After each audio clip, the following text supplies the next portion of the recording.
Senhores telespectadores, hoje viemos ao Cartacho. Bom, antigamente eu diria é uma linda vila que fica a... Hoje já não. Hoje é cidade. Viemos à cidade do Cartacho, uma cidade que fica a 54 quilómetros de Lisboa e que, como sabem, é célebre em todo o país. Acho que não há ninguém em Portugal que não tenha ouvido falar no Cartacho. Claro, uns ouviram falar no Cartacho que se vê, ele está aqui bem na nossa frente. Outros ouviram falar no Cartacho que se bebe, e ele está aqui bem à nossa volta. Tudo isto que veem são cubas de fabricação de vinho. Olhem, cada uma pode levar 35 mililitros. E como elas são 33, façam a conta. 33 vezes 35 mil, só aqui pode-se fabricar mais de 1 milhão de litros de vinho. Eu vou-lhes falar do vinho do Cartacho porque é um tema de extrema importância. Mas antes disso, queria-lhes falar de algumas outras coisas.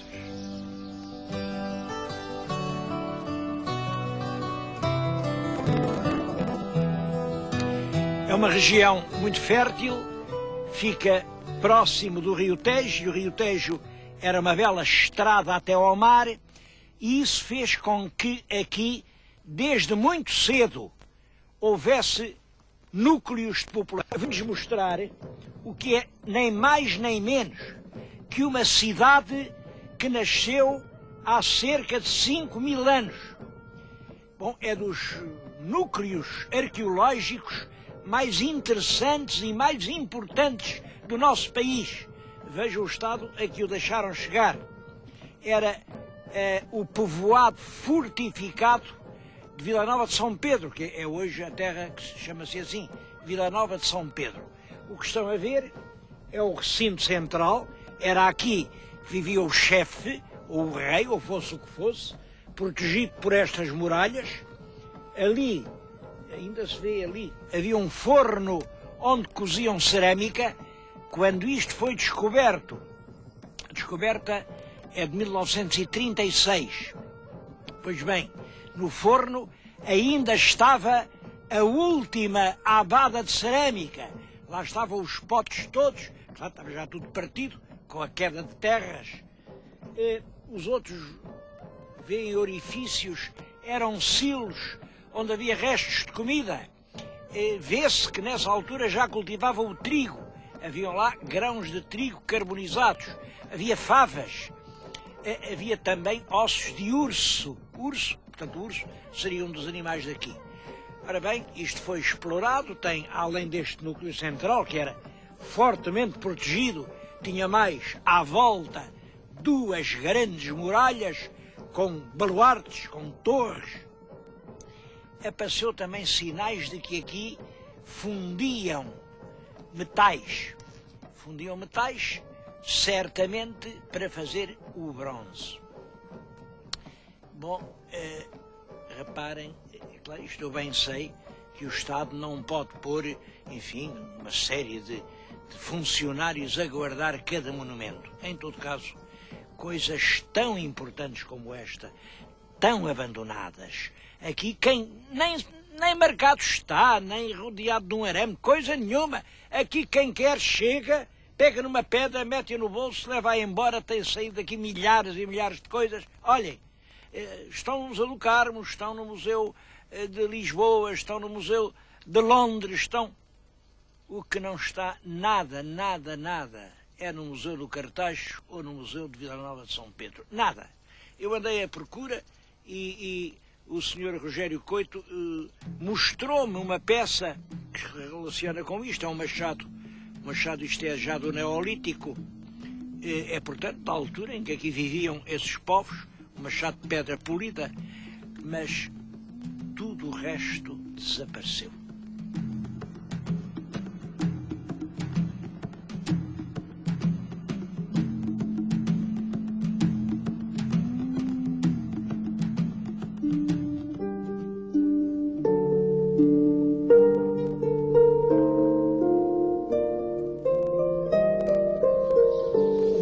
coisa de que lhes queria falar é da Senhora das Virtudes.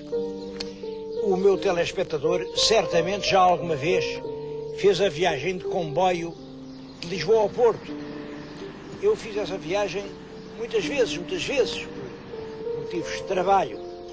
E lembro-me, aqui em alturas do Cartacho, via-se do lado esquerdo de quem vai um grande pardieiro antigo, desmantelado, e eu dizia de mim para mim, aquilo tem um certo aspecto de monumento histórico. Será, não será? Foi preciso hoje, para ver que é um dos mais significativos, um dos mais emocionantes monumentos históricos existentes em Portugal. Eu estou aqui junto dele, estou no pórtico. Estes capiteis foram lavrados pelos mesmos canteiros que esculpiram os primores da batalha. É a igreja da Senhora das Virtudes. Foi mandada erguer por El Rei Dom Duarte para celebrar a vitória dos portugueses em Ceuta. Como sabem, Dom Duarte é o rei que se sucede a Dom João I. É um rei filósofo. Ele escrevia muito, pensava muito, teve muito pouca sorte. O destino esteve inteiramente contra ele. Tudo quanto ele tentou fazer correu-lhe mal. Bom, Fernando Pessoa evoca-o num poema muito bonito, que termina desta maneira, que é uma grande verdade. Cumpri contra o destino o meu dever. Inutilmente? Não, porque o cumpri. O essencial na vida é cumprir o nosso dever. Ele, com parte na expedição a Ceuta, participou naquela alegria da vitória e depois, em lembrança disso, mandou fazer uma igreja. Esta igreja. Deu-lhe o nome Nossa Senhora das Virtudes. Porquê? Ele era filósofo, como sabem, ele escreveu, tenho aqui o Leal Conselheiro, é um livro escrito por ele, e ele tinha a grande preocupação das virtudes. O que é bom, o que é mau, e neste livro tem um tratado das virtudes. As virtudes, segundo o Catecismo, são 7. Há realmente 3 virtudes teologais, fé, esperança e caridade, e 3 virtudes morais. É a temperança, a prudência, a justiça e a fortaleza.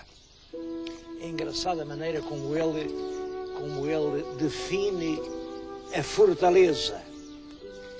Fortaleza é o desejo das coisas grandes e o desprezamento das coisas baixas.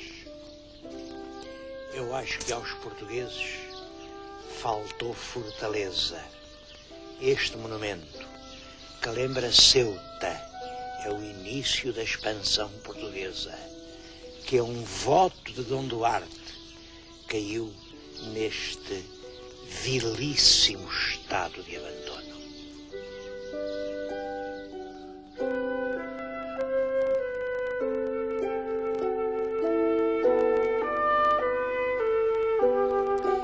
Reverso da medalha. Aquele é um monumento a uma vitória que realmente aconteceu. Este é um monumento a uma vitória que esta população gostaria que tivesse acontecido aqui. Estou-lhes a falar agora numa aldeia junto do Cartacho, é Vila Chã de Ourique. Como sabem, houve realmente, no tempo do nosso rei Dom Afonso Henriques, é ele que está aqui ao meu lado, o Dom Afonso Henriques, uma batalha em Ourique. Simplesmente nós não sabemos onde era Ourique. Bom, mas estes aqui do Cartacho anteciparam-se e quando em 1930 e poucos, 32 ou 33, mandaram fazer esta magnífica estátua enorme. Este é o Dom Afonso Henriques. Os outros 3 guerreiros são o Gonçalo Mendes da Maia. Bom, são os grandes fidalgos que o acompanharam. E em cima está uma estátua da Vitória. É uma mulher alada, ela lembra muito a famosa Vitória da Samotrácia, que está no Museu do Louvre e representa a vitória dos portugueses. Bom, uma história, aqui no Cartacho, ninguém, se eu perguntar onde é o monumento à Batalha de Ourique, não sabem, não sabiam. Porque toda a gente no Cartacho chama esta estátua a Maria Saramaga. Maria Saramaga porquê? Bom, é porque quando isto foi feito, há 40 ou 50 anos, havia aqui uma mulher, devia ser uma belíssima mulher, como se vê pela estátua, que era o retrato, era o vivo retrato, era tal qual. E como os do Cartacho tinham uma certa rivalidade aqui dos de Vila Xandorique, à estátua chamavam e chamam a Maria Saramaga.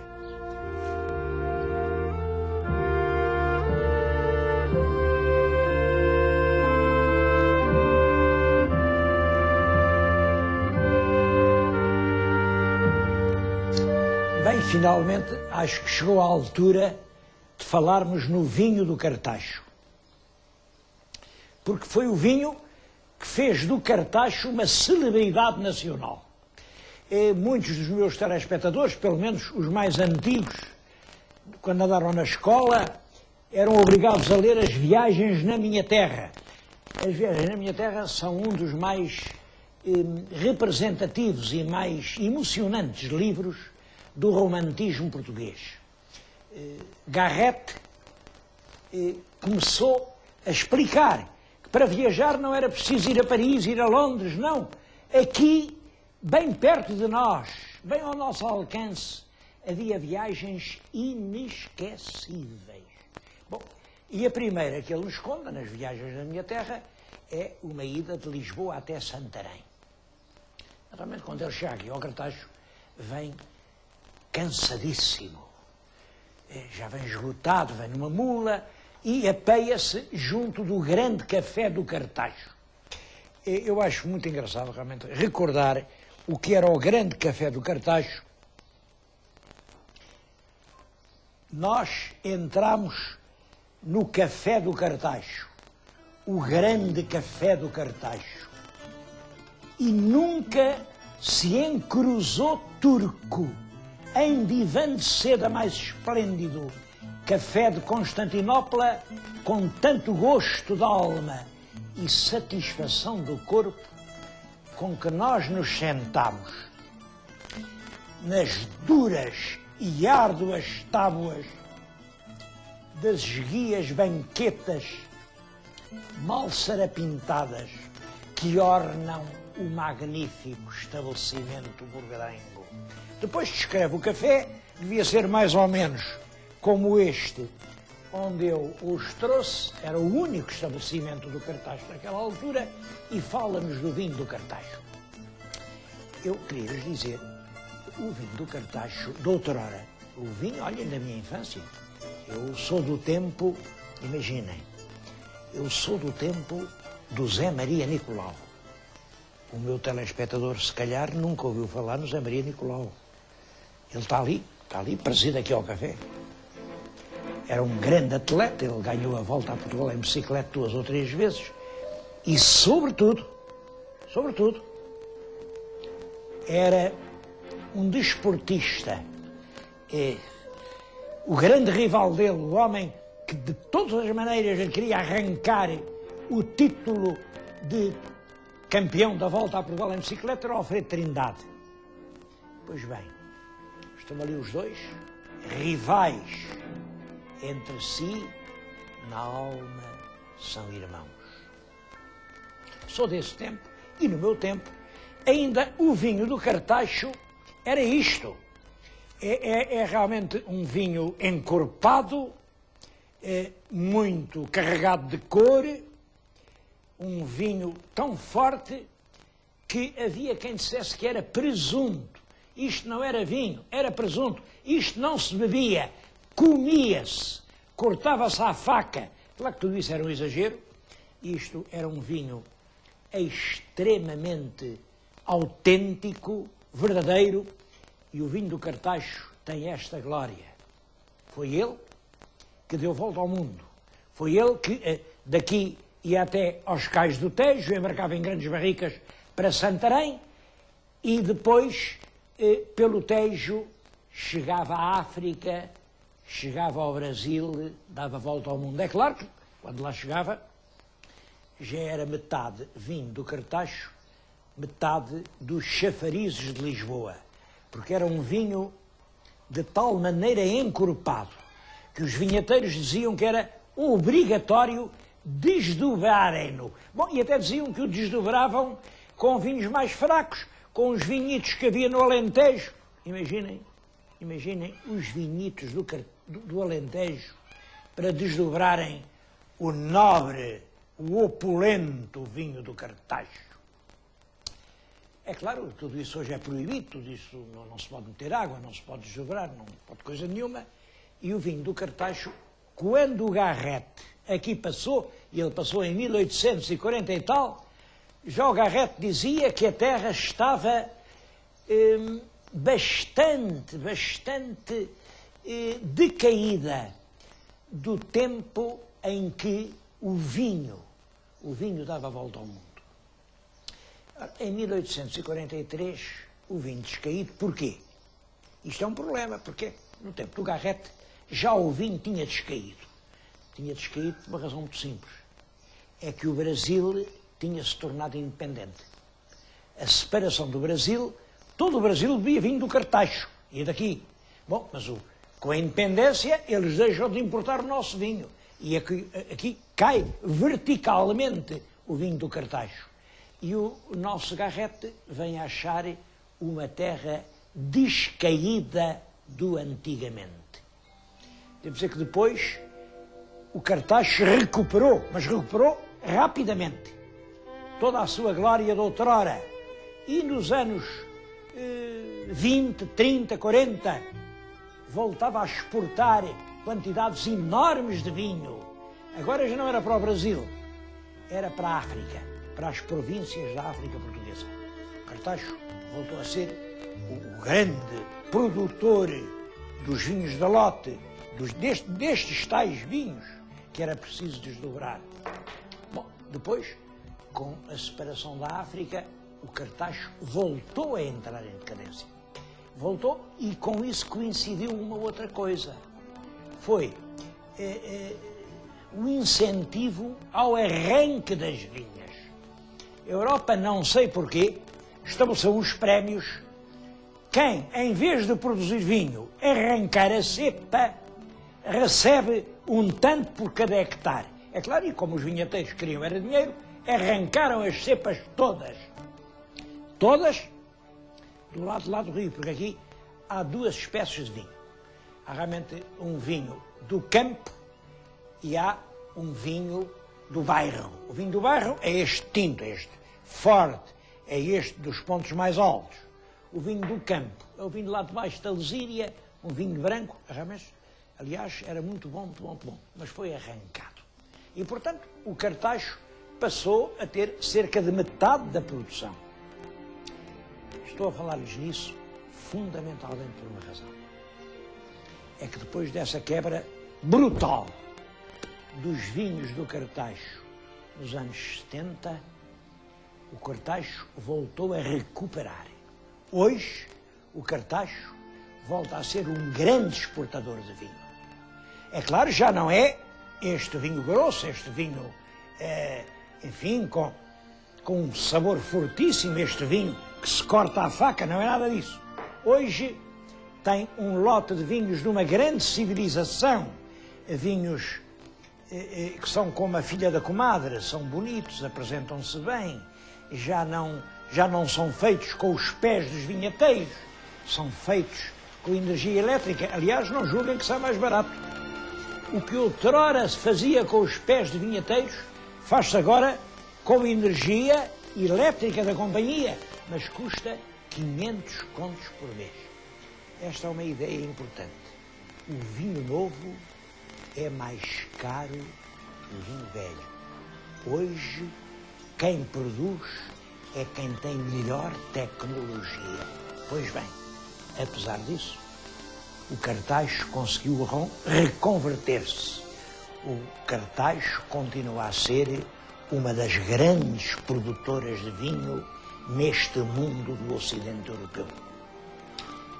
Bom, mas a verdade é que as pessoas da minha idade dividem-se. Umas limitam-se a ter a saudade, outras têm uma certa cultura e sabem que o antigamente acabou definitivamente.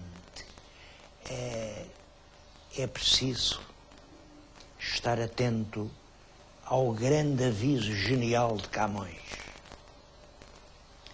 Mudam-se os tempos, mudam-se as vontades, o próprio mundo é composto de mudança.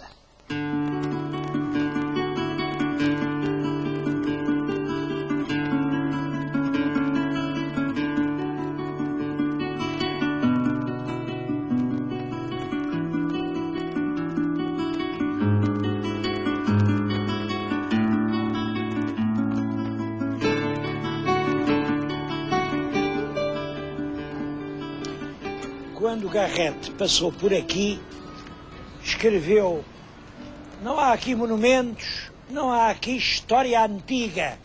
Bom, isso só mostra uma coisa, é que ele não visitou com vagar o Cartaxo. Estou a falar-lhes diante talvez do mais antigo monumento do Cartaxo. É realmente uma belíssima estátua de Cristo crucificado. Isto é uma coisa, não sei o ano, ninguém sabe o ano, mas eu penso, seguramente do tempo do rei Dom Manuel. Vamos pensar que é do ano de 1512. E penso isso porque 1512, 1412, 1312, ora bem, em 1312 foi fundado o Cartaxo.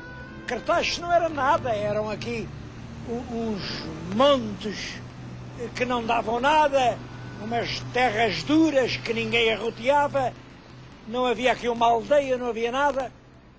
E nessa altura o rei Dom Dinis, exatamente no ano 1312, deu este lugar a 20 vizinhos. Eram gente do povo. Olhem, eu até sei, 5 chamavam-se João. O meu telespectador decida lá se o plural de João é Joãos ou Joões. Eu não sou filólogo, não sei essas coisas. Sei, 5 dos fundadores do Cartaxo tinham recebido na pia batismal o nome de João. 3 eram Domingos, havia 2 Lourenços, havia 2 Paios. Depois um era Vasco, outro era Vicente, outro era Fernão, outro era Afonso, outro era Miguel, outro era Gil. Bom, ao todo eram 20. Sabemos os nomes deles, estão aqui escritos na carta da fundação. E acho que a cidade do Cartaxo, esta jovem e opulenta cidade do Cartaxo, está em dívida com os seus 20 fundadores. Eu espero que ainda em minha vida venha assistir à inauguração do monumento aos 20 fundadores do Cartaxo. Isso foi no ano de 1312.